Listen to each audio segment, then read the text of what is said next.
Make sure it actually picks us up. Next streaming software to go live. Oh boy. I did do the thing. We should be live now. The video will show up any minute now, I suspect. So let's do the intro, buddy. All right. Welcome to the We'll See What Happens Christian podcast. That is not what we are. I mean, that's what's going to happen. All right. Welcome to the Critical Christian podcast. I'm Dan, and this is Justin. You changed the intro? I thought that was a normal intro. We got like a year and a half in. You decided to change it like that. We're your hosts, Dan and Justin. Okay. Yeah. And we ask critical questions about the Bible and provide questionable answers. And it's fine if you want to change up our intro. We never got the intro right, anyways. No. I mean, we literally have never done the intro, maybe once correctly. Yeah. We'll give it. We'll say once, just because why not? Why not? We've done it 100 times. We probably did it right once. Mm-hmm. Fair enough. Now we are. We're at a fun spot in Genesis or Exodus. I mean, did you say a fun spot? Oh, because we're between interesting things. Well, the whole Charleston Heston fun stuff is kind of over. Now we're getting into the meat and bones. I know, but right now we're not. I mean, we're about to. I know, but that'll be next week. Next week, yeah. This is just the. We're like this week. We're sitting at the dinner table getting ready for the meat and bones. All right, yeah. Or meat and potatoes. I mean, we don't want to eat the bones. Yeah, I don't know why we would have meat and bones. That is weird. Yeah. The dogs like the bones. They do. Yeah. Okay, so the meat, right? Okay. So So we're at the mountain. The Israelites, is like a salad. Yeah, exactly. This is the appetizer. Yeah. So we're gonna have the appetizer. But a really bad tasting salad. All right, let's do it. What kind of appetizer is it, you think? Beyond the salad? Well, I'm saying salad's not an appetizer, really. Oh, isn't it? Like a snack. It comes before the meal. I guess. I don't know. Sometimes. Doesn't come with the meal. Sometimes the salad is the meal, though. Yeah, well, that's because people are silly. Oh, well. Anyways, Exodus 19. Exodus 19. We are finally at Mount Sinai, also known as Mount Horeb, because they're definitely the same mountain with two different names, because that makes a lot of sense. Just like Jethro and Rael. Yeah, Jethro's got two names, of course, obviously. Yeah. And then God has two names, right? Well, he does. 3 or 4. Yeah. There's a lot of different names for him. God's got multiple names. Yeah. I mean, the two that appear to be literal names are Elohim and Yahweh, but we don't want to waste any time on that. With that being said, Dan, go ahead and read verse 1 for us. All right.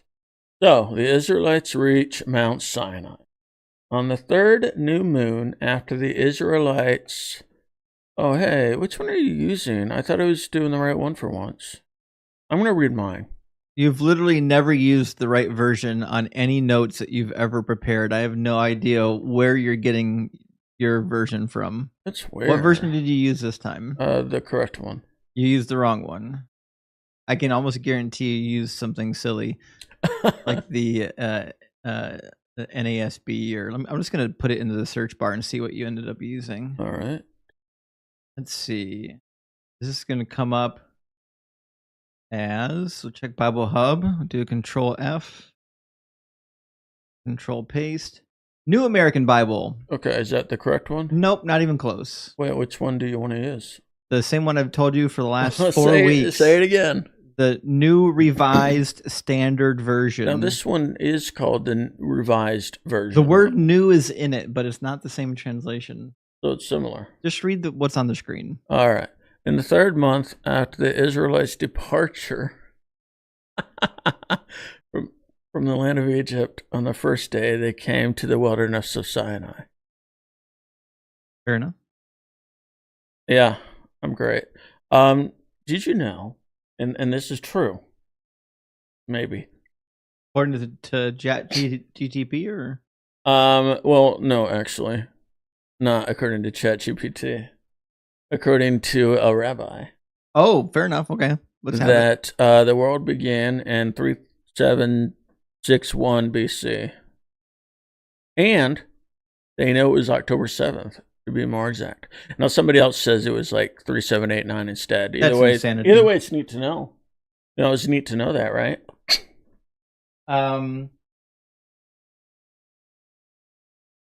Bishop Usher has entered the chat. Got a big book. This is Usher's history. The Annals of the World. He just wrote that? I mean, he didn't just wrote it. Is Usher a person? He lived like a couple hundred years ago. Oh. According to most church history, Adam and Eve are roughly 4000 BCE. This starts out in the year 4004 BCE, according to the calculations from the Old Testament on the lineages and whatnot. But I got to remember that that's a fuzzy number. We really have no idea of knowing from the biblical timeline when the exact creation of the world was, because we're not told everyone's birth dates and death dates. We have to assume quite a few situations in there. Well, I don't know who this rabbi was, but he must have been pretty smart, because it said he was using math. You quoted a rabbi and you have no idea who he is? Well, I didn't know I was going to have to use his name. Why? That's how sources work. I didn't think you were going to just second guess me on this one. Okay, so it was a long time ago. What about the date? It's just neat. Oh. I was trying to actually figure out what the name of the third month was. And I could not figure that out because the computer didn't want to tell me like what the third month of their calendar is compared to our standard calendar. Well, we already covered that like 3 or 4 weeks ago. But not now. You just forgot it. Right. That's fine. Yeah. Okay. Well, so that just got me down my own little rabbit trail. Well, when's the Passover? November? Not even close. It's usually right around Easter. April. Yeah, so the first month in the Jewish calendar is typically roughly April. Okay. So this would be July. Wait, April, May. This would be June. Basically, yeah, this is June-ish. Okay. Yeah. Because remember, it's fuzzy. They're on the lunar calendar, which it's not a 1-to-1 correlation with the solar calendar. Mm-hmm. But yeah. So, it's weird that we don't celebrate October 7th, though. I'm just thinking. Why would we? Beginning of the world. How could you possibly know October 7th is the beginning of the world? No, I'm just saying according to this rabbi. Well, he's clearly wrong. A lot of people probably think he's right. I don't think so. Well, I might be inclined to believe it because it's pretty close to... Well, how could you believe it if you don't even know how he came up with the number? I'm sure he's pretty smart. You don't become a rabbi by not being smart. You can do just about anything to become a rabbi or a pastor. Well, there's no requirements to become a rabbi. I don't believe that. That's true. You can't just call yourself a rabbi. You literally can, the same way you can just call yourself a pastor. Yeah, but not a rabbi. Yes, you can. There's like a certification. There's not. So how do you know when you become a rabbi then? You call yourself a rabbi. There is rabbinic schools. You can get certified, just like you can get a master's of divinity. Okay. But you don't have to do that to be a rabbi or a pastor. Oh. I mean, in a real world that like actually took education seriously, that would be a requirement. There are countries, not ours obviously, that requires a certain amount of training before you can call yourself a pastor. Huh. But that's not the case. If you want to be a rabbi in the USA, you can just call yourself a rabbi. It would be hard to legislate that. Obviously. In this country at least. Yeah. Okay, well, still thought it was neat. It is neat. I guess I don't know. It would be interesting if you showed us how that number was derived. It would be interesting if I knew myself. Yeah, because now you're just saying, well, the world started on this date, and the justification for that date is trust me, bro. No, it's trust somebody smarter than me, bro. I don't think they are. All right, Anyways, let's read verse 2, eh? All right. I'll read yours. They journeyed from Rephidim, entered the wilderness of Sinai, and camped in the wilderness. Israel camped there in front of the mountain.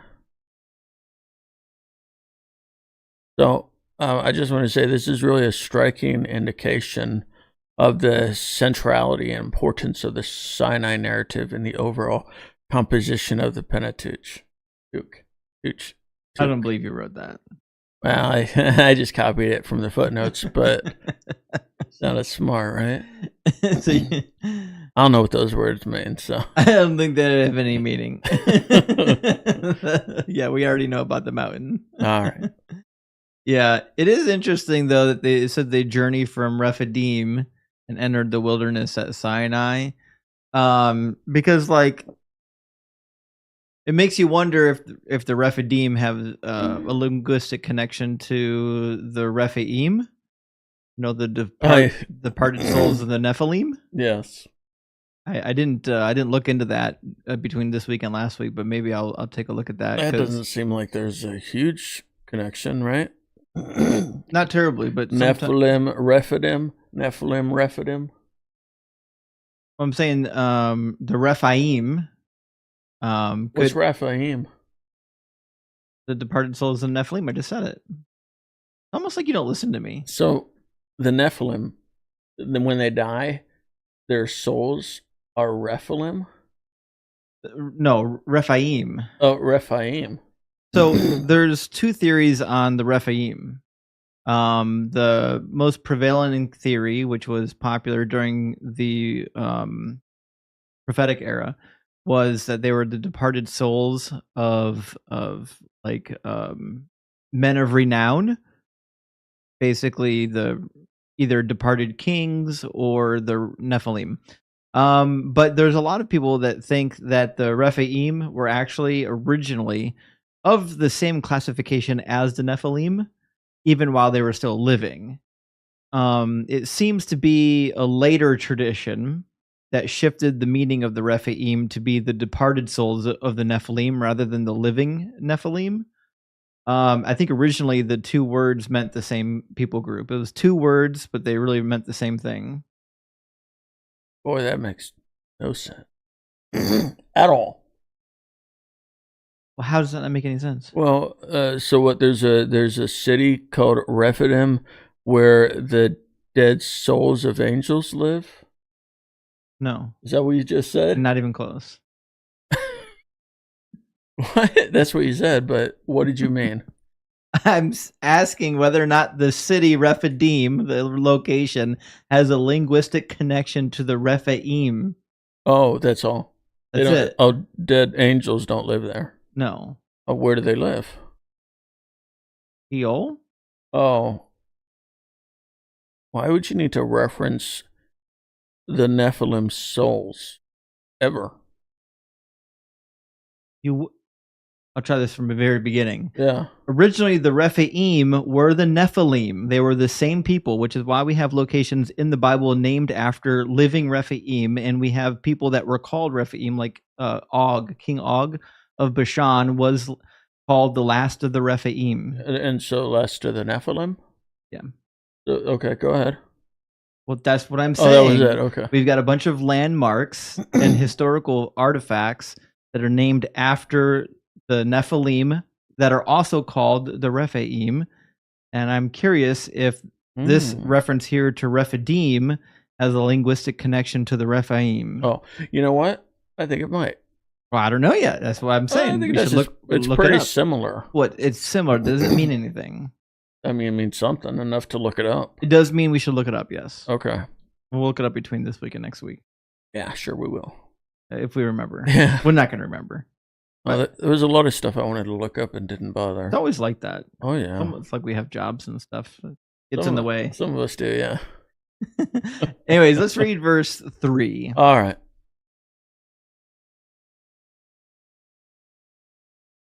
You going to read it or? Oh, I have to look at my own notes to see if there's something I want to say. Oh, I thought you already did. Well, I did, but after this, so I know when to stop. Okay. All right. Then Moses went up to God. The Lord called him from the mountain. Thus you shall say to the house of Jacob and tell the Israelites. All right. That was it. I got some stuff to say, all right? Sure. Why did you stop? It's such a random place to stop and have notes. Nothing happened yet. Because it's a break. It's a verse break. All right, go ahead. You don't get to choose when you break.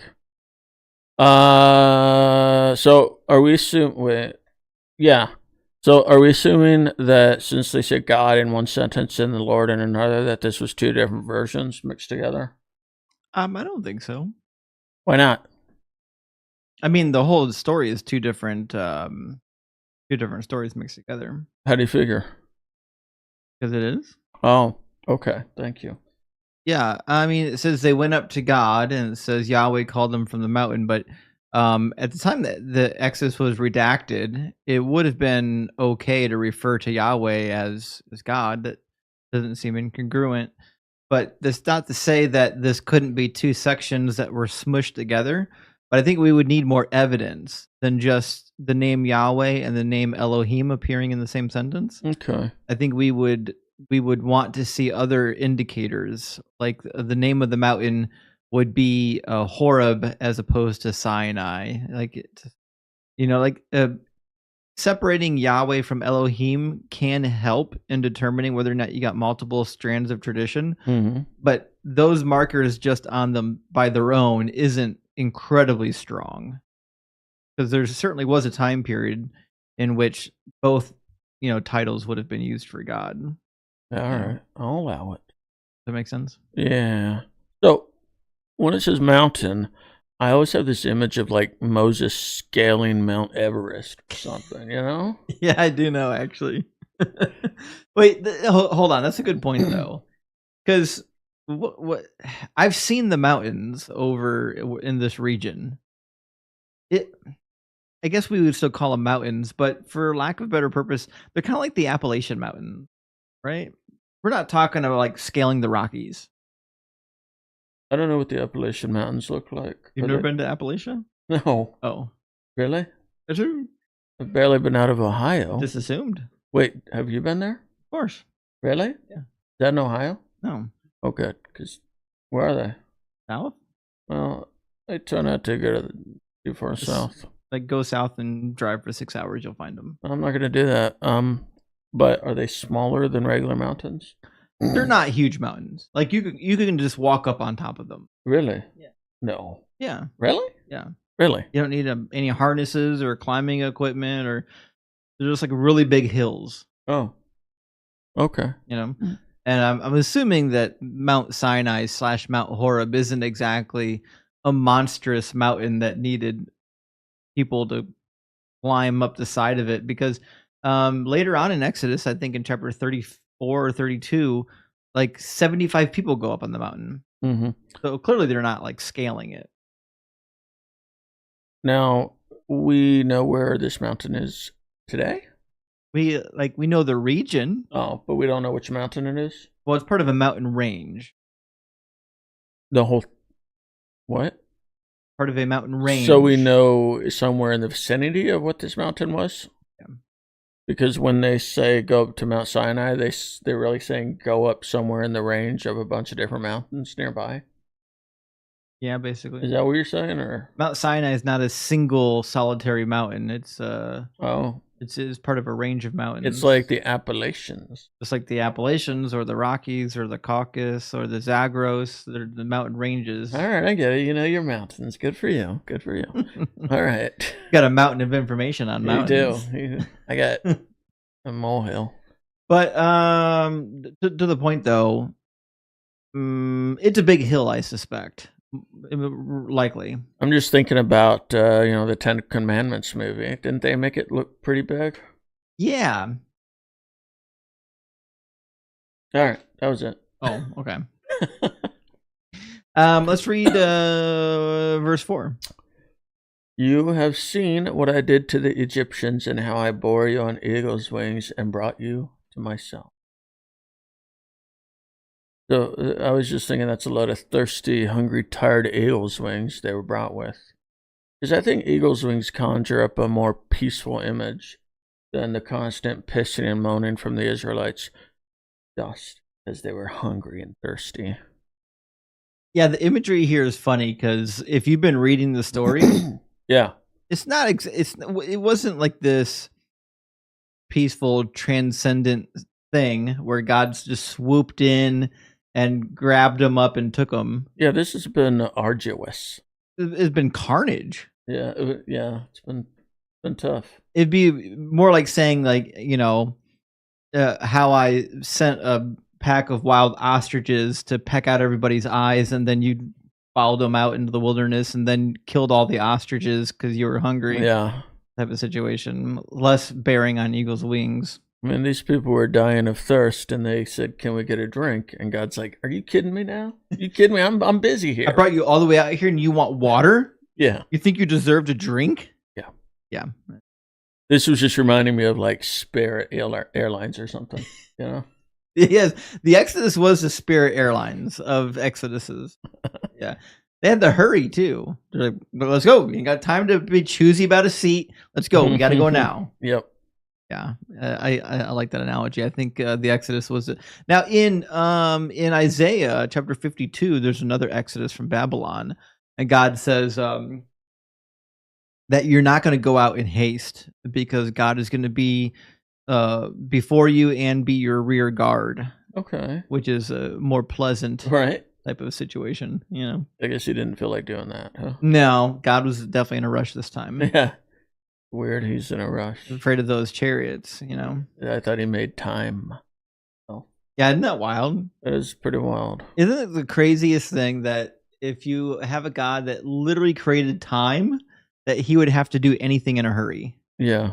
It doesn't make any sense. Well, no. Like he could just manipulate the time. Mm-hmm. Or literally anything else. He has control over every lever. Right. Yeah. It's such an interesting point I didn't think about to this now. It's weird that God would ever be in a hurry. Makes you wonder why. Right. Why be in such a hurry to go? Well, he probably set everything in motion and knows when things have to happen. You know what I mean? Well, that's what I'm saying. But maybe he didn't. Maybe he just knows when things are going to happen. So he's got to be there at the right time so he doesn't have to actually interfere. Right. He didn't plan everything. Yeah. He just happened. But he still has control over it. He's the one that sent the Israelites in Egypt anyways. Yes. He did the whole dang thing. I know. Anyways. I'm just trying to be a very bad apologetic. Well, I mean, we're just exploring the nuances. We're just being critical. Right. Yeah. Verse 6? Yes. Okay. Can you scroll down on my thing too? Oh yeah, sure. Oh yeah, 5. Oh, sorry, did I say 6? I meant 5. Yeah. Now, therefore, if you obey my voice and keep my covenant, you shall be my treasured possession out of all the peoples. Indeed, the whole earth is mine. Yeah. And I know it's a comma, but that's the verse. So I was thinking maybe only the Levites were priests, But then I was thinking maybe this is just their way of saying they'd all be like representatives of God. I think you're referring to verse 6, which you didn't read yet. You know what? Whatever. You can read it right now. But I got stuff for 5. You know what? I'll read 6 and then we'll go back to 5. All right. Indeed, the whole earth is mine, but you shall be for me a priestly kingdom and a holy nation. These are the words that you shall speak to the Israelites. And I was saying, isn't that what the Levites are? But it's probably just representatives of God. Okay, number 5. Now, if you obey me completely and keep my covenant, you will be my treasured possession among all peoples. Through all the earth is mine. Okay. Right. Now I'm going to talk about that one. Let's have it. All right. So, God be like, the earth is mine, but I'll let you use it. So, do you think God loved the Israelites more than other people? I would say yeah. Because he says in the New Testament and also in Malachi that referring to the people groups, before they were even born, Esau I loved and Jacob I had not loved. Yeah, that was messed. Or Jacob I love, Esau I've not. Yeah, well, I knew what you meant. Right, so. Here's the thing. So, hating someone based on race, religion, whatever, is stupid. But, what I heard was that a reason people dislike the Jews is because they always acted like they were better than everyone because of being God's chosen people. You know what I mean? Yeah. And I mean, because they like knew they were better. You know what I mean?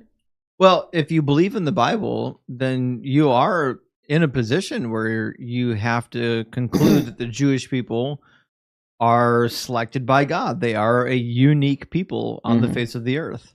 I think it's one of the reasons why a lot of the televangelists and big names in Christianity are really into the Zionist movement Because they think Israel's chosen. oh well, I mean, yeah, I think, yeah, okay. Yeah. So that's why some people are just like jealous, maybe, or they just don't like the fact that Jews really, they got this holier than thou attitude. I think it's more complicated than that because, for the longest time, the Jewish people were scattered among other countries. And so they were dependent on the host countries for survival. But at the same time, they were claiming to be God's chosen people. So it's like, imagine a hobo came and squatted in your house. And you're like, what are you doing here? And you're like, well, I'm God's chosen person. I'm like, buddy, you're mooching off me. Get out of my house. I think for a lot of people, that's how they viewed the Jewish people. Even though the reason why they were homeless to begin with was because the Christian empire devastated them after the Romans devastated them in the first and second centuries. They went through, centuries of devastation and diaspora. They had nowhere else to go. They were chased out of the homeland. In fact, after the Hadrian, the revolt during the reign of Hadrian that he put down, it was said that there were so many Jewish people that were prisoners of war that were sold on the slave market that there weren't even enough buyers for slaves. They literally had slaves going unbought. Huh. They're pretty cheap then, huh? Basically giving them away, give 2 for 1s, Right, yeah. And then they outlawed all Jewish writings, even. So, like, think about the Dead Sea Scrolls. A lot of people theorize that the reason why the Dead Sea Scrolls were found in the Dead Sea region was because when they outlawed all the Jewish writing, they took them all out to that region and hid them so that they would be preserved. Why would they outlaw writing? They wanted to stamp out the Jewish people. Why? In order to get rid of an ethnic group, you got to ruin their ethnic identity. Well, then why did they want to get rid of them again? Because they hated them. Because they were moochers? No. Isn't that what you said? No. Okay. Because the Jewish people wouldn't bow to the Romans. Oh. They were a thorn in the side to the Romans. Because everybody else was perfectly fine with the Romans being God or whatever? What? Yeah, the Roman emperor being like, worship me or something. Help me out here. I have no idea what you're talking about. The Romans didn't like the Jewish people because they kept having revolts. Why? Because the Jewish people thought it was their divine right to be free from all oppressors. Were the Romans doing anything to them before they tried to revolt, if that makes sense?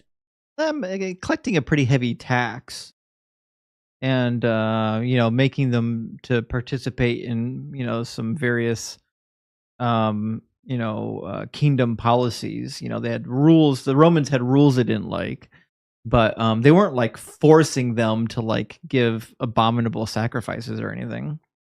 I mean, not until about 70 AD. Were they taxing them like disproportionately? That was pretty heavy. Like compared to other citizens, Roman citizens? No. They weren't like being overly burdened by taxes as though they were like somehow unique among the Roman kingdom. Okay. They just didn't like being taxed? They didn't like being taxed, of course not. Oh, but the Romans didn't revolt, I guess. Well, the Romans were in charge. Yeah, but they didn't revolt against the government. No. You know what I'm saying? But the Jews did. Mm-hmm. Because they thought they shouldn't be paying taxes? Because they thought they were God's chosen people. And they shouldn't pay taxes? Obviously. Well, how are they going to get roads and infrastructure? They don't care about that. Oh. They're libertarians. All right. We don't have to worry about any of that. We only worry about ourselves. Right. Okay. And this was an ongoing issue. The Greeks had the same problem with the Jews. The Greeks tried their best to stamp out all Judaism. During the 2nd century, under the reign of Antiochus Epiphanes, they outlawed Jewish writing. They outlawed Jewish sacrificial laws and Jewish religion. And it wasn't until they overthrew the Greeks in the middle of the 2nd century, like 164 BCE, that the Jews reestablished their authority in the region and started doing Jewish things again. You know? Mm. But the point being is the Jews were always kind of a thorn in the side for the occupying forces because they refused to submit. Surprised that God didn't protect them or anything. Yeah, you'd think God would honor them by, saying, "Hey, to hell with that. We're gonna, God's gonna deliver you from these oppressive forces," which is what it says in the book of Luke, chapter 1. It says that Jesus was born, and he was going to be king over the people, and that he would free them from the hand of all that oppressed them. Which obviously, obviously that didn't happen. I mean, but- kind of. Well, I mean, in a more, spiritual, long-term way. Yeah, as long as the words don't have meanings, of course. Oh, yeah, that's definitely what I was saying. That's definitely what it is. You're saying the words don't mean what the words mean. No, I mean, words can have more than one meaning. Says they're going to be delivered from the hands of their oppressors so that they can live in safety. Yeah. That means their oppressors are going to be defeated militarily. Well, I don't know if that's what it means. That's literally what it means. I think it means that... What does it mean to live in safety? Well, maybe you'll let me speak. I don't know. Are you going to let me speak, Mr. Our debater? You're speaking right now. Yeah, but fine. Then I'll continue.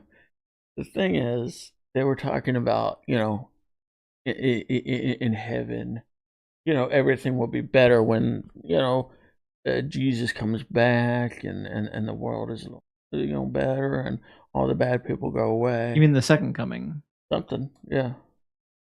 So there's no reason to believe Jesus was talking about, or Luke was talking about, the human king. That's just what the Jews, thought. That's because that's what the prophecies all said. That's what they read into it. No, that's what the prophecy said. I don't think so. Yeah, Micah 5:2 says he's going to be a ruler in Israel. Jeremiah 33 says he's going to sit on the throne of Israel. Yeah, right. Yep. In heaven. Nope. In heaven, he's sitting on the throne. That's not happened. Yeah, it is. No, it's not. Where do you think Jesus is right now? Dead? No, I think he's the right hand on the throne or something. No, that's what you believe. Yeah. But that's not what the Bible says. The Bible didn't say anything. The New Testament says that. The Old Testament doesn't say anything about a heavenly throne. Well, it's certainly implied, isn't it? No, Ezekiel 37, it says that they're going to be living in the land. The king is going to be in the land of Israel. Yeah, heaven. And no, the land of Israel. Heaven. The physical land. Right, heaven. Nope. The promised land is heaven. It's not. It's for everybody now. No, it's not. Yeah. Have you never read Ezekiel? I haven't. Of course you've never read it. Let's read Ezekiel 37 real quick. This is kind of a sidebar, but it's kind of important. All right, and I'll tell you why you're wrong. If you go down to verse 24, my servant David will be king over them. They will have one shepherd. They will follow my laws and be careful to observe my decrees. They will live in the land that I gave to my servant Jacob.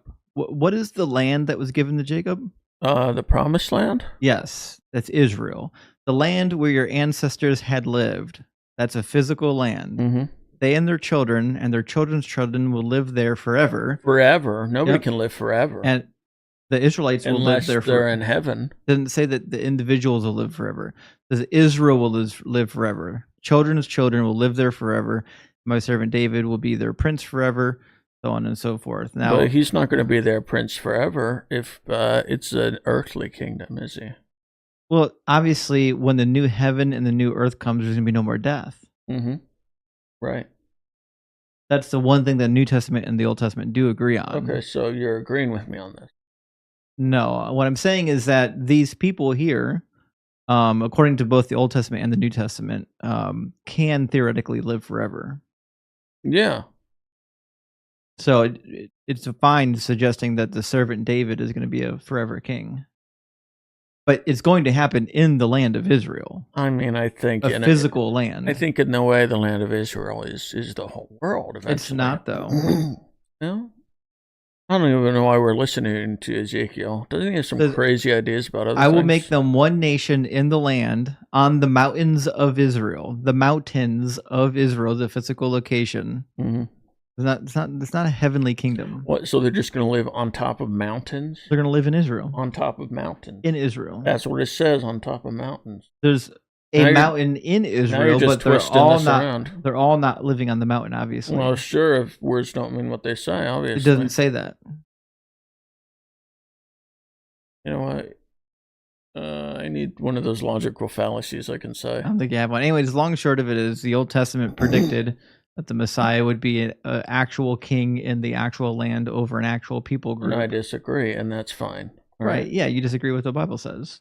No, I disagree with your interpretation of the Bible. We just read this, what it said. I know, but it's up for interpretation. Certainly not. Well, that's your opinion. Well, we just read it.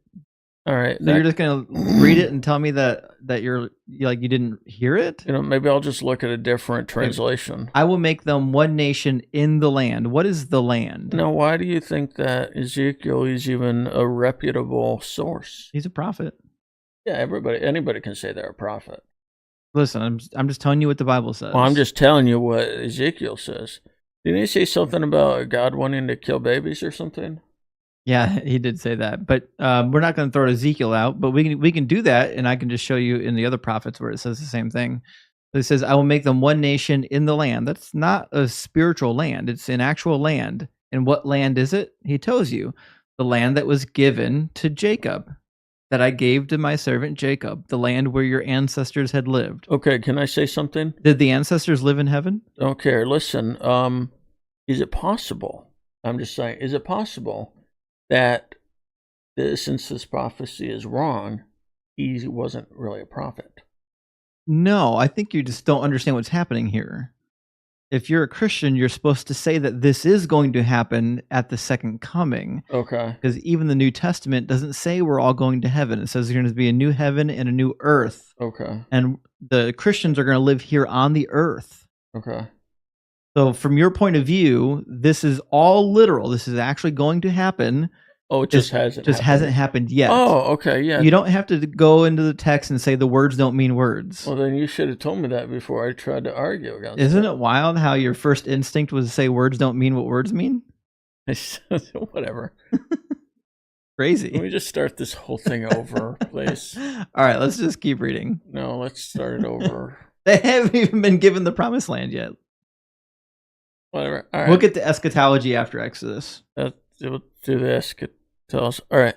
What are we on now? I have no idea what we're talking about now. We got onto a long rabbit trail. A very bad one. Embarrassing for some of us. Don't worry, no one's watching it. I know, but my wife might be. But I got 0 viewers in here right now. 0 concurrent viewers. No one's ever going to see that part. You know how we do it. We're going to cut it in post. Oh, sad. All right. Can you scroll up and I'll try to read something? Right. I think we got to read verse 7 and 8.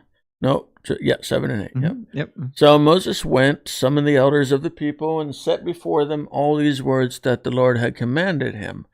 The people all answered as one, "Everything that the Lord has spoken we will do." Moses reported the words of the people to the Lord. Yeah, does this remind you of that Joseph Smith stuff from that Mormon cult? Yeah. Where he looks into a hat and reads stuff out of it? I know it's not the same in Mormonism. Mormonism is a lot more messed up because it's a cult. But I just don't know why Moses had to go into the mountains to talk to God. You know what I mean? Actually, I agree with you. And this has always been a complaint I've had about religions in general. Okay.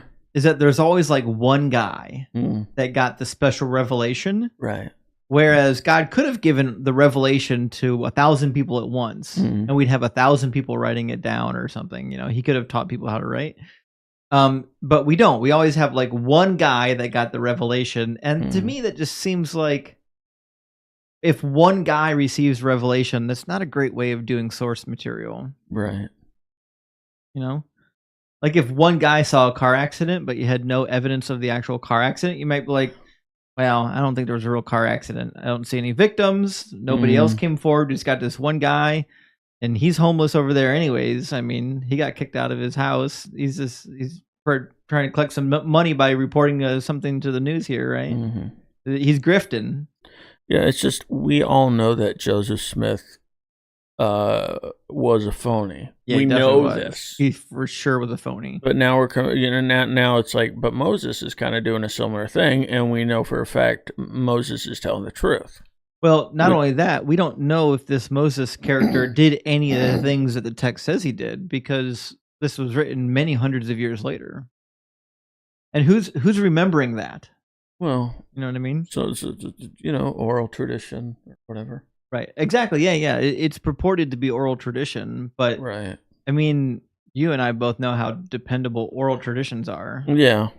You know? Yeah. That's why, like, I never understood there was this idea in Bible college and seminary. They teach you to do exegesis, and the goal of exegesis is to go in the text and really extract all the meaning out of it that you can get. And you analyze all the individual words and the sentence structure and so on and so forth. But the reality is, if a lot of this was transmitted orally, you can't.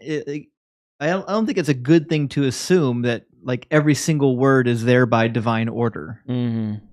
That makes sense. That's a weird thing. That's like a heavy burden to place on the text that doesn't seem to be supported. Mm-hmm.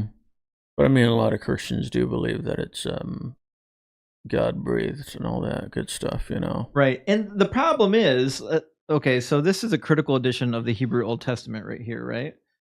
So if you literally believe that every single word of the Bible is, inerrant and God breathed, the problem is we still don't even know what those words are. Like, you see what I'm saying? Like, we don't know what those inerrant words are. So this is a critical text of the Hebrew text. All of these footnotes at the bottom are where the text is different in various manuscripts. Every single chapter of the Bible reads just like this. We've got hundreds and hundreds of textual variants for every couple of verses. We have no idea what was in the original manuscripts if we're saying that the individual words were all meant to be there. Are you able to read that? Yeah. Really? Well, I went to school for it. Yeah. So the thing of it is, I think when we're reading the Bible, it's great to read it and try to extract the meaning out of it. But I think, if anything, if we've learned anything from storytelling and oral tradition, it's the big factors that we need to pay attention to. Mm-hmm. Like, what is the overall meaning? Right, yeah. You know what I mean? Because we don't really know word for word what was in the original text. They're taking one of these wayward verses and killing people because of it. That's a good point, because how many times have we seen Christian cults, like offshoots of Christianity, start by like, oh, well, I read this one verse, and if as long as you read it this one particular way, we can have a whole theology built around it. Mm-hmm. Which is wild to me, that you could take something and say, oh, well, because there's this one word that shows up here, we can craft a whole theology around this passage. When in reality, we don't really know what the original word was. I mean, that reminds me of like the prayer Jabez, Yes. It's like a very small verse, doesn't mean really anything. Now there's a book and a video and a whole like biblical teaching, whole seminar, whatever. It's like, it was one verse, guys. That's exactly my point. Yeah. Yeah. I think we're much better off looking at the whole of the text and saying, like, what's the message here, rather than straining over the meaning of one individual word. Yeah. Yeah. That's my thought on it. Mm-hmm. That was a tangent too. What were we actually talking about?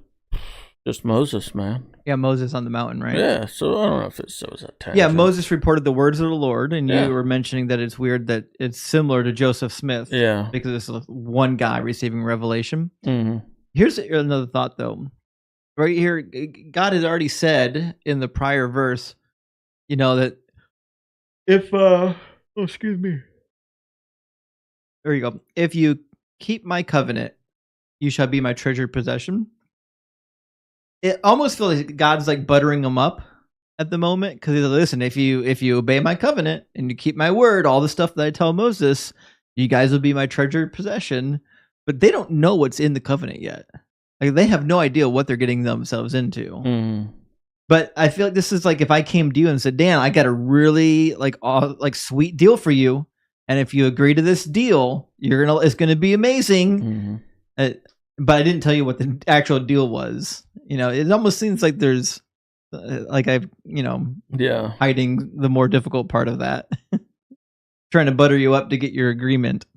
And there are a lot of yeah, it's gonna get hairy soon. Hidden things in the covenant, I think, right? There's gonna be a lot of rules in this covenant. Yeah. Anything else? Nope. Yeah, I think we're on verse 9. Nice. Then the Lord said to Moses, I am going to come to you in a dense cloud in order that the people may hear when I speak with you, and so trust you ever after. All right, there you go. That's what Joseph Smith never did. Right. He didn't let the hat come down to the people and talk to them or something. Right. Good analogy. Well, here's the crazy part. When you read the rest of the story, God does come down and speak from the cloud, and the Israelites are, oh no, we're terrified. Go away, Moses, intercede for us. So it's almost like God said he's going to do the thing that we wanted him to do, but then the narrators were like, well, he didn't actually do the thing, and here's why. I get it. I think he could have just told everyone the commands instead of sending Moses, since God was coming anyhow. Well, here's the other thing, too. God's booming voice and whatnot, was overpowering to the Israelites that terrified them. Well, theoretically, he would have known that was going to terrify them. Right. So he wanted to terrify them. Yeah, exactly. Obviously, that was an executive decision. Like, right. Would you walk into a room full of children and just like shout at the top of your lungs in the middle of the room? No, you're going to terrify them. You have to walk in and you talk to children differently than you talk to adults. Yeah. Like if you're God and you created these people, you have to know like there's a way I need to talk to them to not scare the crap out of them. And he chose not that way. Right. He chose to scare the crap out of them way. Which means either he doesn't know the future or he does know the future, but he didn't actually want them to all hear him. All right. You know what I mean? Yeah. Just something to think about. I'm thinking about it. Yeah. A lot to take in. It is a lot to take in, I know. Let's read the next section here. Looks 10, 11, 12, and 13. Yeah. All right. Let's have it. So when Moses told the words of the people to the Lord said to Moses, go to the people and consecrate them today and tomorrow. Have them wash their clothes and prepare for the third day, because on the third day the Lord will come down upon Mount Sinai in the sight of all the people. He shall set limits for the people all around, saying, be careful not to go up the mountain or touch the edge of it. Any who touch the mountain shall be put to death. No hand shall touch them, but they shall be stoned or shot with arrows. With an animal or human being they shall not live. When the trumpet hound sounds a long blast, then they may go up onto the mountain. I got a lot to say about this. I noticed you got a lot of notes. Yeah. I know we discussed this already, but it is a little odd that even animals get put to death, since they literally wouldn't be able to know that it was forbidden. I guess no one is safe from God's righteous and just wrath. Not animals, not babies, not people who don't want to have children with their dead brother's wife. Nobody is safe. Also, and I could be wrong, but I'm pretty sure I'm not, isn't literally like every inch of the earth covered with something? Well, here's the thing. Ants, bugs, microscopic stuff. Mm-hmm. I mean, at least our skin is full of that crap, right? Mm-hmm. I mean, am I wrong? Mm-hmm. So is God just like a big ray of ionizing radiation? I had to look that word up. Well, it presents an interesting problem because, like, presumably people will say, well, the reason why they couldn't touch the mountain where God's presence was because, they're sinful and they can't be in God's presence. But that's not true, because Moses wasn't completely sinless and he was in God's presence on the mountain. He didn't die. So it's weird to me that God would just be like, oh, don't come near the mountain or you die. Yeah. In fact, some translations will even say that, lest, I break out against you, And so, like, we have this weird Lest they situation. break out against you. We're going to see more of that in Lest Leviticus. they beat you up or something? Is that what it's meaning? No, we'll cover that in Leviticus with the story of Nadab and Abihu. Oh, yeah, and okay. And the strange fire. So, but the thing of it is, we have to assume, if God is all powerful, that He has control over who dies in His presence. Yeah. Right. So it seems it must be purposeful. God had to make a decision, an executive decision, that if they touch the mountain, they'll die. Yeah, because I never understood why God does that sometimes. Like he's like, this one spot or object in particular Like is the ark. So holy that humans have to die because they'd be desecrating it. Even though He's omnipresent, His presence is everywhere. Well, number one, God is everywhere. Number two, you're telling me some places God is more everywhere than others? Exactly, yes. How is God, is His presence divided? Yeah. Is it more God in place A than place B? And I have a theory though. Yeah, and God made humans. So we can't be like that desecrating, right? Well, hear me out. We were created in his image. I agree with you. Okay. Hear me out though, okay? What if God is not omnipresent? Oh. Because there's no reason why He has to be. The only verses that even allude to God being omnipresent can be clearly taken as metaphors for how great God is. Like, it's just, if I dig down to Sheol, your hand will reach down and grab me there. If I climb to the highest mountain, you'll bring me down from there. That's the book of Amos. So, like, we have these ideas that, like, nothing is outside of the reach of God, but there's not, like, an actual verse of the Bible that just says God is omnipresent.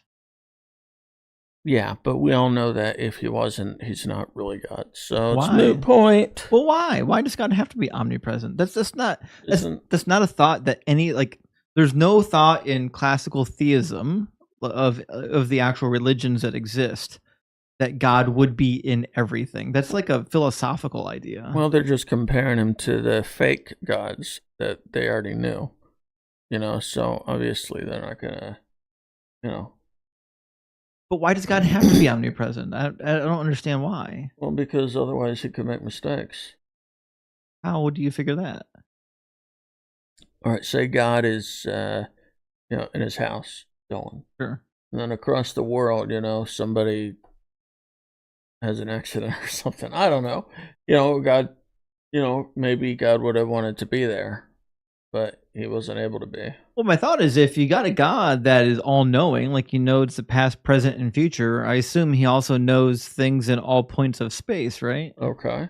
I don't know how He has the knowledge, to be clear. I don't know how He has obtained that knowledge. Yeah. But I'm suggesting that if He has all of this knowledge, then I don't think He needs to be omnipresent. Sounds like you're saying God is more of an entity than a presence. Yeah, because He even says with the temple, He says, the place where my presence will be, as though His presence not anywhere else. Right. I don't really get that. And in Deuteronomy, He instructs some to bury their feces in the ground because, the Lord your God walks among you in your camp. Right, yeah. So it's like, that's weird. If God is omnipresent, burying the feces doesn't do anything. Well, I assumed the only reason God told them to do that was, for sanitation reasons. You know what I mean? No, it's because God is in the camp.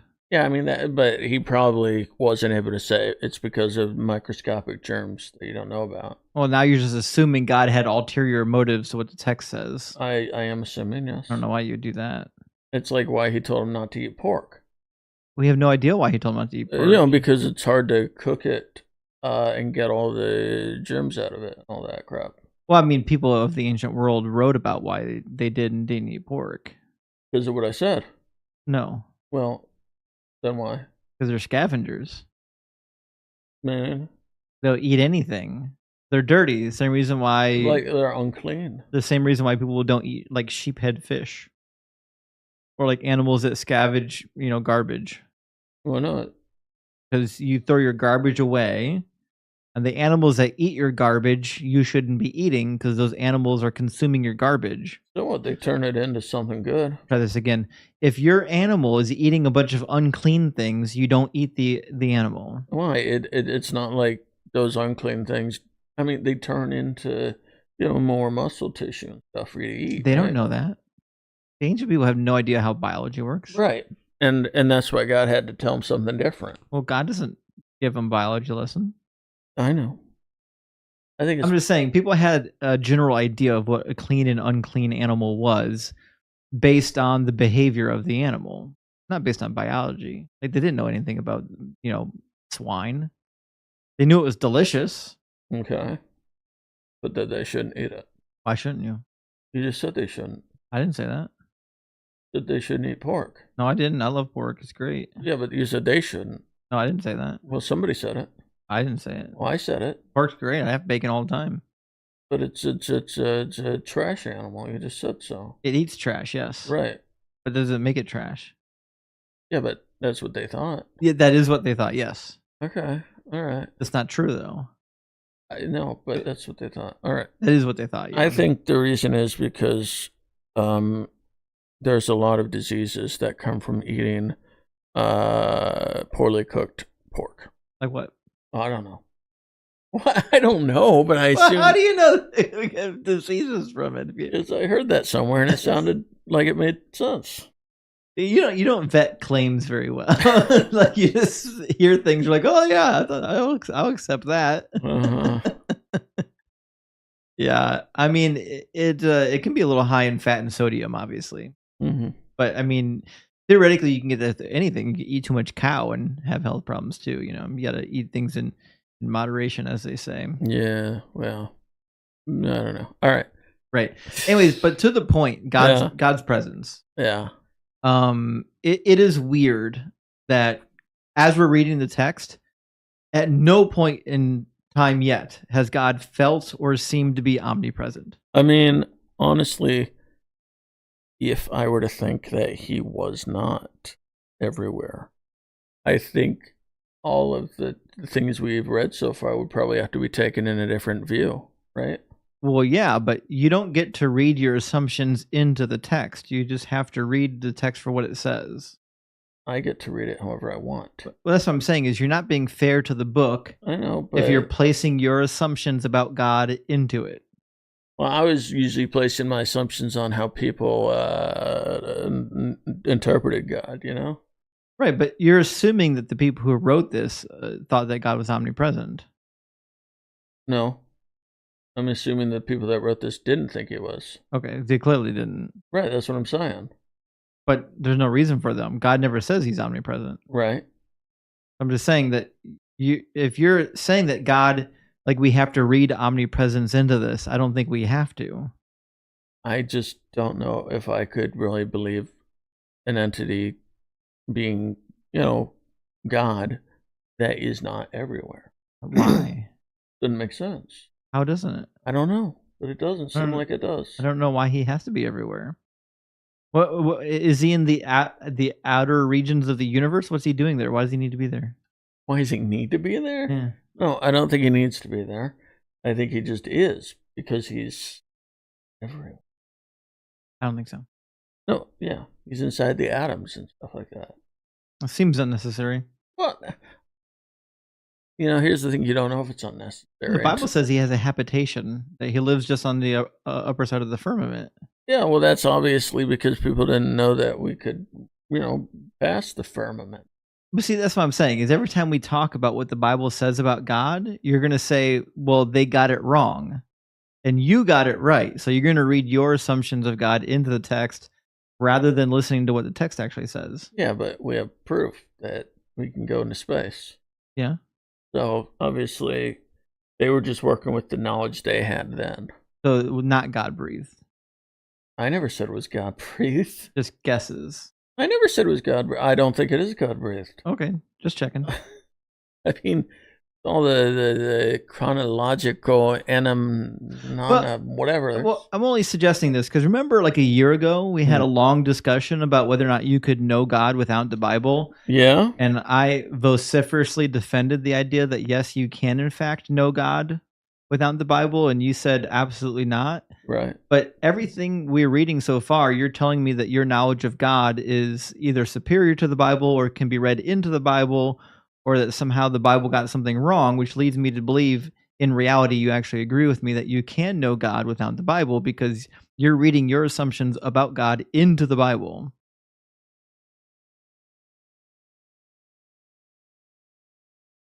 It's a good point.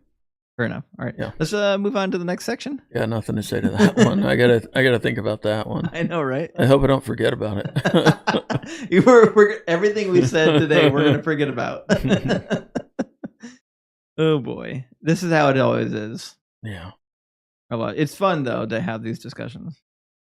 13 and 14, or 14 and 15. Yeah, unlike where else you have discussions where it's like mean spirited. You know what I mean? Yeah. Oh, you agree? Well, I think because we've known each other so long, I think we can have spirited discussion. Mm-hmm. Like an old married couple, basically. Okay. And it's kind of fun. You know what I mean? Because it's like I don't know. It's just kind of fun, like a sporting match almost, right? Right. Whereas if you did this with somebody on the street, they'd never talk to you again. Right. Yeah. You know what I mean? They want to punch you. They would. They would probably want to punch me. I really got to get on your channel thing. Yeah, you really got to log in and. Wouldn't that be fun? I'll be like a guest that comes on every week. I don't know why you don't. Because I don't think anybody actually. I've been telling you for months you should be a guest on my show. But I don't think people actually want that. They do. What would I even say? The same stuff you say to me all the time. Well, then we'll have to somehow start the argument up. Okay. What we should do is talk about... I'm just going to start calling you out publicly from my platform until you come. I'm going to put your face on the screen. That would be pretty funny. Dan Lukens is too chicken to come talk to me. All right, you do that and let me know. I would never do that to you. All right, let's read 15. I think our first argument should be about the berries. I agree that should be our first argument. Because I have a lot of good proof for that one. I'd love to do it. Okay. Let's put it on the calendar. Okay. All right. What are we at? Number 14 and 15? 14. Okay. So Moses went down from the mountain to the people. He consecrated the people, and they washed their clothes. And he said to the people, "Prepare for the third day. Do not go near a woman, because women are gross. So no touchy. Seriously, though, it had to suck to be a woman, always being declared unclean and whatnot. Well, to be fair, it seems clear if you read all the biblical passages that a man can become unclean by being with a woman. So, for example, the priests wouldn't lay with their wives while they're on duty quite often. So it did kind of go both ways. No. Men are clean, women are unclean. You can become unclean by being with a woman. Right. Well, so the women are always unclean. Well, the women become unclean because the men is inserting, their junk into them. But also they bleed. Right. Yeah. Right. So both of them have periods of uncleanliness. I see what you did there, but yeah. So a woman is defiled by the man, which means by default, the man can be defiled because he's doing the defiling. Yeah. Whereas a man can be defiled by a woman in the reverse if she's on her monthly flow or vice versa, or if another man has been inside of her recently. So there's a little bit that goes both ways. But to your point, the way the text always reads, it sounds as though the woman is always the unclean person. And I think that's because the text, to be clear, was written by men for men, right? But I'm pretty sure if we really wanted to waste a bunch of time, we could round up enough Bible passages to prove out that the act of sex in general made both parties unclean. If you dig down deep enough into it, even giving birth makes somebody unclean. So he's not saying don't go near a woman because they're gross. It's because both of you guys might mess up. It's because, doing the deed, Yeah. bumping the uglies was, well, defiling in a certain way, For some reason, yeah. depending on the For situations. some reason, yeah. 'Cause even your nocturnal emissions made you unclean. If you had a nocturnal emission by accident, you're unclean. That is so stupid, but yeah. You know what I mean? You'd admit that it's stupid, right? It is stupid, and it's not to say that women were sinful or men were sinful. When we're talking about uncleanliness, it really is what it is. You're unclean. It doesn't mean that you're bad. You know what I mean? So I don't think that this is speaking negatively of women here. It's just saying that there's behaviors that you do with your spouse that would make you unclean, and we don't want that. Lest, you die. Because you can't be unclean in the presence of God, apparently. Which is, we won't do that discussion again, but... No, it's just weird, the things they consider unclean. Yeah, it is, actually. And we're going to get a lot more into the clean and unclean very soon. So you mean in Leviticus or something? Well, we get some in Exodus and Leviticus. Okay, because I'm saying very soon. Yeah. A long time from now. Yeah, really soon, like a couple weeks. All right, I'm looking forward to that. All right. Right. Now let's read about the great theophany. Dun, dun, dun, dun. So theophany means a visible manifestation to humankind of God or a God. And now you know. And knowing is half the battle. Unless it's Joseph Smith's God, and then it's a theophany. That was clever. Good job. Good job. But let's read verse 16, eh? I'm going to try to use that somehow. I think we should. I don't know how, but I'm going to try. We're going to make that a reality. Let's just keep using it until we hear other people use it. Okay. All right. It's kind of like when I started saying, sounds like a plan. And then all of a sudden, everybody else started saying it. Somehow I feel like people were already saying that. They weren't. No, they weren't. I have a feeling that was a saying that people were already saying. No, I made it up. I'm pretty sure. I made it up. All right. Number 16. Verse. On the morning of the third day, there was thunder and lightning, as well as a thick cloud on the mountain, and a blast of a trumpet so loud that all the people who were in the camp trembled. So, did God blast this shofar thing? Yeah, that was my question. Or Moses or someone else? I assume they would have heard of this before, and it wouldn't usually tremble, unless it was because they knew God was coming, and so it was just, My theory. Hold on. I got a funny one here. Unless it was because they knew the horn meant God was coming. And then everyone was like, quick, hide all the idols and graven images beneath the gross women. All right. That's a nice callback, right? It's a really good callback to the escape from Laban with the teraphim hiding below. Was it Rachel? Maybe. Yeah, it was Rachel. It was. Because he was going to, kill them. I think you're right. I think the shofar, the horn, was blown by a human. I don't think it was a magic sound from outer space. And I suspect it was to announce the arrival of God, on the mountain. And this is one of those things where the text leaves you wondering. It doesn't actually give you the answer. I think that makes the most sense.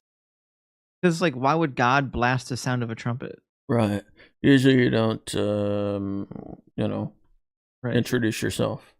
He's got the booming voice already. Yeah. And the thunder and the lightning. What does he need? What does he need the shofar for? But anyways, I agree with you. That's all I'm saying. All right. 17, 18, and 19. Yes. Moses brought the people out of the camp to meet God. They took their stand at the foot of the mountain. Now all of Mount Sinai was wrapped in smoke because the Lord had descended upon it in fire. The smoke went up like the smoke of a kiln, while the whole mountain shook violently. Oh, there's more. As the blast of the trumpet grew louder and louder, Moses would speak and God would answer him in thunder. So I don't know. It grows louder and louder, and we're talking about Moses and God speaking to each other. So I wonder if that is related in some way. If God's voice is a trumpet now, or it's hard to say. Why would there'd be a guy blowing the horn even louder, louder and louder. You know what I mean? Right, yeah, it's such a weird scene, and we see it as well in the New Testament. It shows up when Jesus returns, both in Matthew 24 and in First Thessalonians chapter 4. When Jesus comes back, there's going to be with a loud trumpet call.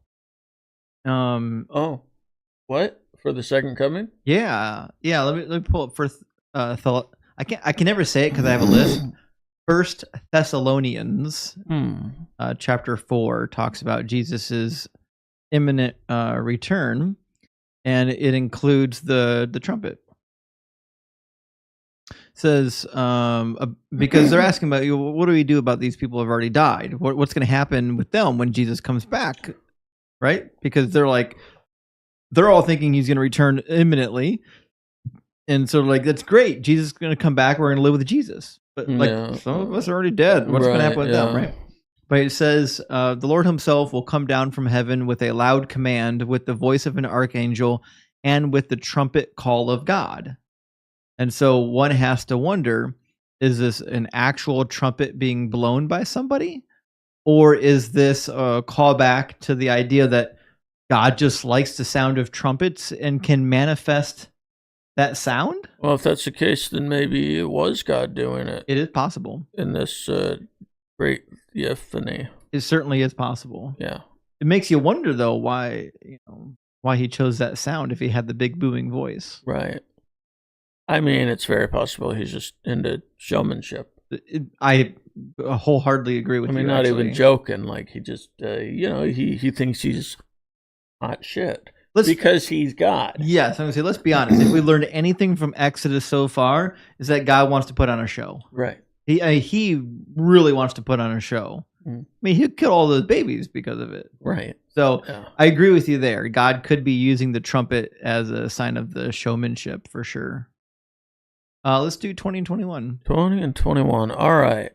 Then the Lord said to Moses, "Go down and warn the people not to break through to see the Lord. Otherwise..." Wait, I thought we were reading 20 and 21. All right. When the Lord descended on Mount Sinai to the top of the mountain, the Lord summoned Moses to the top of the mountain, and Moses went up. Then the Lord said to Moses, "Go down and warn the people not to break through to see the Lord. Otherwise, many of them will perish." I think we were already warned of this. Also, it's interesting because before God was saying, "I this and I that," but now he's calling himself by name. I don't know. I'm sure this means something, though. But, before Moses was like, "Here's what God said," and I quote, blah, blah, blah. And now it's all, I don't know. I'm sure that just means that it was two different sources, maybe. I'm actually really much in agreement with you. I think it was probably written as either first or third person in different stories, and when they got smushed together, it's kind of haphazardly. It's weird they wouldn't have fixed that, Yeah. Yeah, I agree. It's weird that God talks about himself in third person. The rabbis did mention this. For example, there's a famous one that we read in Genesis. I want to say, give me a second to think on it. It would have been chapter 19 or 18 when Sodom was destroyed, and it says that the Lord rained down, Yahweh rained down fire from Yahweh in heaven. The rabbis do address this, and there's a little note on that passage in the Talmud that says, God does have a habit of referring to himself in a third person like that. And then they give an example of where it happens elsewhere. Yeah, but what's their reasoning for it? What do you mean? They don't give a reasoning? They're just like, "Oh yeah, this happens?" Yeah. They don't give a reasoning. No, they don't really go to length to explain it. We can read the note real quick. All right. It's on Sefaria, and there's a note on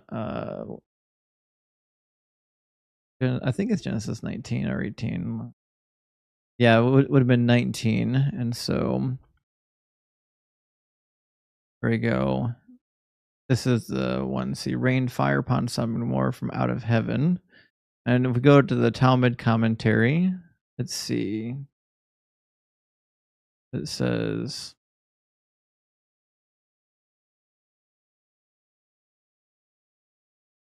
Sanhedrin has a note, perhaps. Okay. While regard to Jerusalem, it is written, far from above he has sent fire. And nope, that's not it. What part of the Talmud had a note on this? Also, is it verse 24? Give me a second to double check in the English translation, make sure we even got the right verse before I see what the Talmud says on it. Genesis night. What does it say?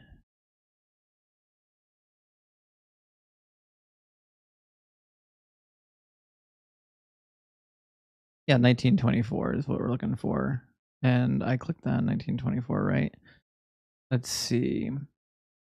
A certain heretic said to Rabbi Yishmael, son of Rabbi Yossi, it is written, and the Lord rained upon Sodom and Gomorrah brimstone and fire from the Lord out of heaven. The heretic raised the question, it should have stated, from him out of heaven. A certain launderer said to Rabbi Yishmael, leave him be, I will respond to him. This is as it is written. And Lamech said to his wives, Ada and Zilha, hear my voice. Wives of Lamech, hearken to my speech.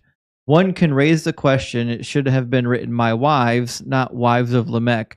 Rather, it is the style of the verse to speak of it, or to speak in this manner. Here too, it is the style of the verse to speak in this manner. Rabbi Yishmael said to the launderer, from where did you hear this interpretation? And the launderer said to him, I heard it at the lecture of Rabbi Meyer. So they don't really give like a full explanation for why the text says it, but they're just saying, listen, this happens. It's normal. And we've seen it before. It is normal for God to talk about himself in third person. It's normal in the Bible. Yes, it's normal in the Bible. I don't think it's normal in reality. Any other writing. Right. I agree. That's weird, yeah. Yeah. Why do you calling him a heretic? That's a bad thing, right? Yeah, that's not a good thing. Okay, because it's just, I think I know how he's going to roll on this one, you know? It's a shame that the Talmud is so big. I'd love to have a paper copy that I could read, but it like fills up a whole bookshelf, you know? Mm-hmm. But either way, which is another reason why I certainly don't believe that the Talmud was an oral tradition. I mean, certainly parts of it was orally passed down, but I refuse to believe that the entire Talmud was orally transmitted for a period of time. And then they just happened to write it down between like the 1st and the 5th century CE, and it filled like an entire bookshelf worth of writing. All that being transmitted orally doesn't make sense. That's crazy. No. That'd be hard. But that being said, anything else on verse 20 and 21 before we move on? No, I think we're good. Right. Okay. Now, so we got the warning again. Don't come near the mountain or you're going to die. Right. Pretty stern warning. Let's read 22 and 23. All right. Even the priests who approach the Lord must consecrate themselves, or the Lord will break out against them. Moses said to the Lord, the people are not permitted to come up to Mount Sinai, for you yourself warned us, saying, set limits around the mountain and keep it holy. This is so weird. Did God forget what he had told them? Was it a trick to see if Moses / or the Israelites were paying attention? I don't think it was a trick. He's been known to do that kind of tricky stuff, you know? Well, he's just giving them the warning another time. Right. Not, hey, don't come near the mountain. It's a holy mountain and you're going to die. You know, although he tells both Moses and Joshua to remove their sandals because they're on holy ground, which is weird that they didn't get smitten when that happened, but I mean, whatever. But like, I've got a different question though. It says, even the priests who approach the Lord must consecrate themselves. We've not been given any information about priests being selected yet. Right. Obviously, there had been some priests selected to minister between the people and the Lord, and the book just didn't tell us about it. Now, some people have said, well, this is anachronistic. This is assuming something that hasn't actually happened yet. It's just out of sequence. But I don't think that's the case. We've seen enough of these texts kind of get chopped up, and then important pieces just happen to be missing. You know? I think it's very likely to assume that like immediately after getting into the desert, Moses had appointed elders as priests? Because I assume while they were in Egypt, there were elders already doing priestly duties. Oh, yeah. Because they were giving offerings and sacrifices. Remember when they asked the Pharaoh, they asked Moses to give offerings and sacrifices in the desert? Yeah, a bunch of people went there, right? Yeah, so presumably they already had priests when they left Egypt. Right. I mean, right. I feel like they would have to. They would have to. I agree. Like a whole group of people, right? And they got this religion. Yeah. So how else would that work? We've talked a lot about Bible contradictions and stuff before. I don't think this is one of them. I don't think it's an anachronism or a contradiction. I think it's just I think it's safe to assume that the Israelites already had priests. Yeah. And that so far they're just going with that current structure. I mean, how else would their religion have even been maintained? Yeah. Yeah, it would have been difficult. Right? Yeah. Yeah. I agree. Anything else? I guess that's it.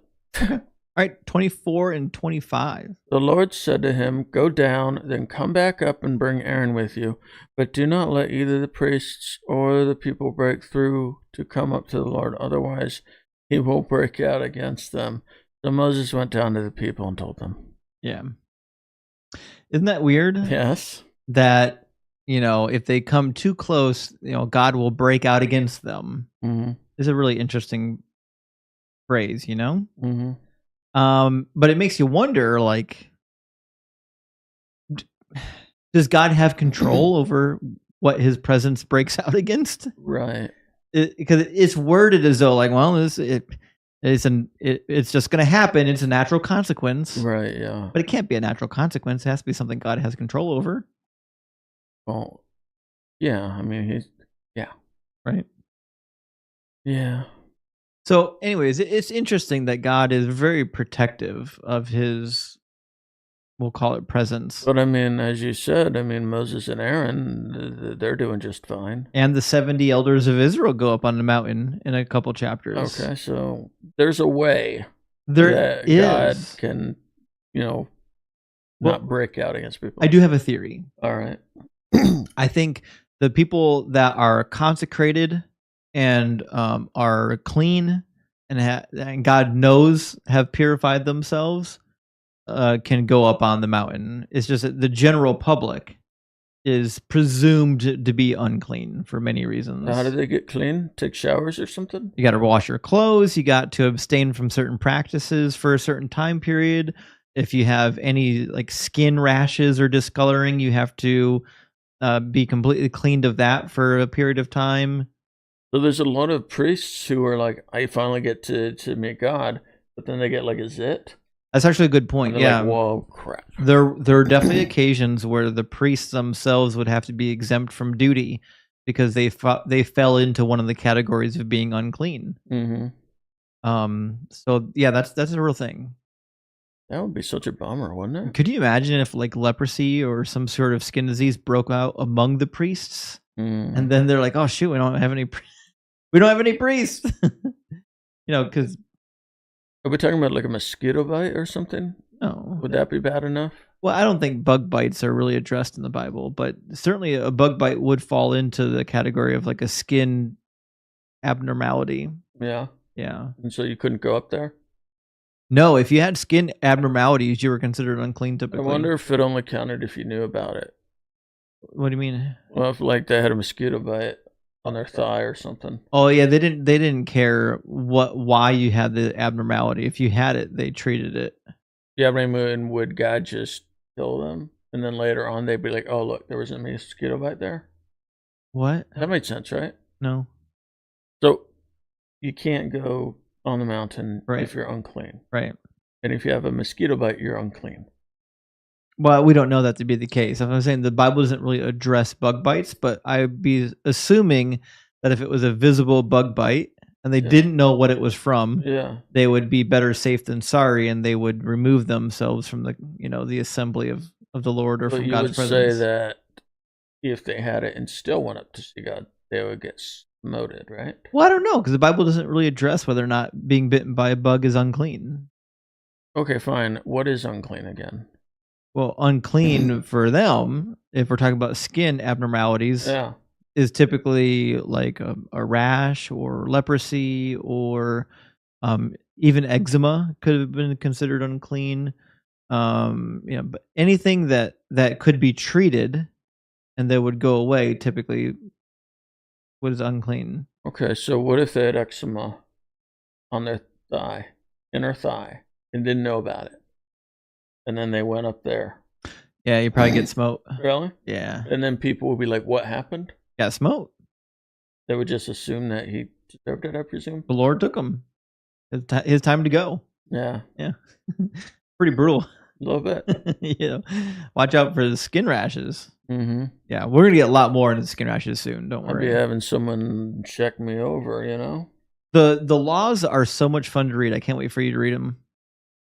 Yeah, we'll have a lot of discussions about how messed up they are.